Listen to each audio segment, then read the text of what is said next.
जय जगन्नाथ जय माँ मंगला समस्त की मोर अनुरोध भागवतर ये गोटे पद कथा को समस्ते ध्यान रखिए मन रखिए कार्य करेंगे जे आमिष भक्षण राक्षस लक्षण यार अर्थ है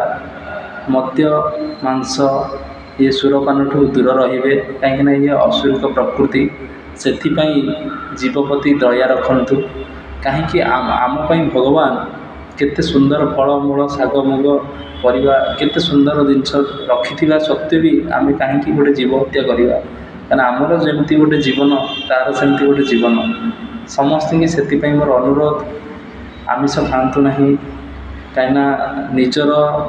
जमी गोटे परिवार अच्छी से गोटे सेमती परिवार अच्छी आमर जमी जन्म मृत्यु अच्छी सेमती जन्म मृत्यु अच्छी से स्वाधीन रखु से समस्त मोर अनुरोध जीव प्रति दया रखु जय जगन्नाथ।